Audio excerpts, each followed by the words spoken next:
Compreendendo a unção, por Kenneth Hagin, capítulo 4. Ministrando a cura sem a unção. As Escrituras não declaram estes sinais hão de acompanhar aqueles que são batizados no Espírito Santo. Dizem, sinais hão de acompanhar aqueles que creem. Se impuserem as mãos sobre enfermos, eles ficarão curados. Marcos 16, o 17 e o 18. Repetia esses versículos diante da minha congregação batista. Pregava-os do púlpito, mas não impunha as mãos publicamente sobre os membros. Quando, porém, os visitava nos seus lares, lia esse trecho diante deles. Vejam, está escrito bem aqui. Cremos, não é verdade? Vocês creem? Sim, creio nele, sem dúvida, respondiam. Vou impor as mãos sobre você e Deus vai curá-lo, dizia a eles. Depois de entrar nos círculos pentecostais, descobri, ao conversar com pastores, que enquanto eu era um moço pregador batista, sem o batismo no Espírito Santo, estavam conseguindo uma porcentagem maior de curas entre meus membros do que meia dúzia de pastores pentecostais com os membros deles. Alguns diziam que quase nunca conseguiam uma cura. Comigo, as curas eram corriqueiras. A diferença era que eu ensinava a fé e a oração. Eu não tinha nenhuma unção, nada sentia e nada passava de mim para eles. Uma dessas primeiras experiências com a cura envolvia a pianista da pequena igreja rural da qual eu era pastor.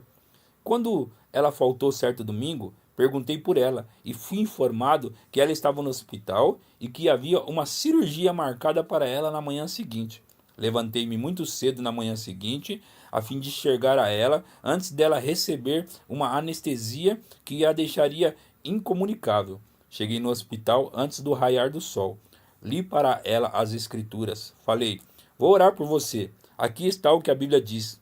Levara comigo uma garrafinha de azeite e falei para ela, vou ungí-la com azeite. Acrescentei, então, aqui está escrito que estes sinais hão de acompanhar aqueles que creem. Imporão as mãos sobre os enfermos e eu vou impor as mãos sobre você. Embora estivesse acostumado a ver as pessoas receberem a cura, não esperava que acontecesse tão rapidamente assim. Quando comecei a orar por ela, ela exclamou, uau, recebi a cura, e pulou da cama imediatamente. Nunca chegou a ser operada. Ora, se assim funciona para os batistas, funciona para qualquer pessoa. E eu ainda não tinha o batismo no Espírito Santo. Vi do tipo que ela recebeu quando eu era um pregador batista sem nenhuma unção especial para orar pelos enfermos. E nunca tive nenhuma sensação.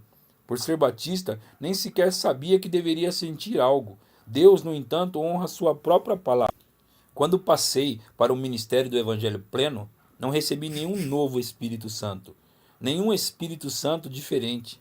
Ele não é composto de gêmeos nem de trigêmeos.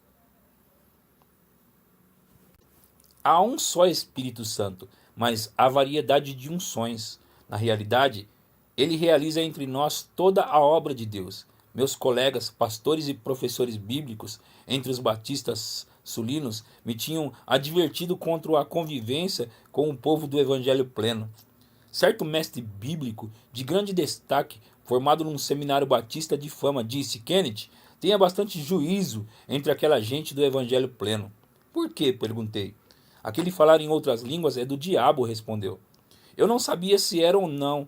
Apenas sabia que os pentecostais tinham razão em crer na cura divina, de modo que continuei a manter confraternidade com eles. Minha fé era fortalecida pelo convívio com pessoas que acreditavam na cura divina. Depois de receber a plenitude do Espírito Santo e falar em outras línguas, fui correndo para achar aquele mestre do ensino bíblico. E para o caso de ele não se referir ao assunto, eu mesmo levantei a questão. Começou a me advertir de novo. Olha, você precisa tomar cuidado com aquela gente do Evangelho pleno. Por quê? Antes de criticá-los, ele disse, seja como for, vou reconhecer que vivem uma vida melhor do que nós e de muitas maneiras são bem fiéis à Bíblia nas suas crenças. Mas aquele falar em outras línguas é do diabo. É mesmo? Perguntei. Sim, respondeu. É. Perguntei então. Logo, o Espírito que lhes concedeu que falassem em outras línguas é do diabo? Exatamente. Falei, se for assim, logo a totalidade do movimento dos batistas sulinos é do diabo. Ele quase engoliu seu pomo de Adão, finalmente procurou respirar e gaguejou. Ora, o que você está dizendo? Veja, falei, o mesmo Espírito Santo de quem renasci na Igreja Batista, o mesmo Espírito Santo de que me concedeu que eu falasse em línguas e falei em outras línguas, foi o mesmo Espírito Santo, o mesmo Espírito.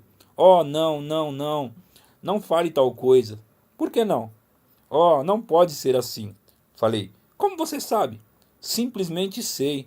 Perguntei, você já falou em outras línguas? Não. Pois bem, comentei, não seja tolo, portanto, você é um mestre de ensino bíblico. Em Provérbios está escrito que o tolo dá sua resposta sobre um assunto sem o ter examinado. Não seja tolo, você nunca falou em outras línguas, não está qualificado para falar sobre o assunto. Veja, pois você conhece o Espírito que você recebeu no novo nascimento, não é?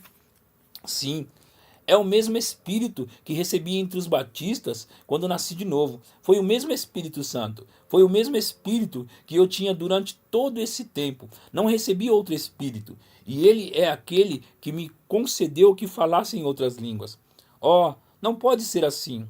Vou estudar o caso um pouco melhor e então entrarei em contato com você. Já se passaram uns 46 anos e até agora ele nunca mais entrou em contato comigo. A moral da história é que aquela unção em você visa ensiná-lo e graças a Deus que ele o fará.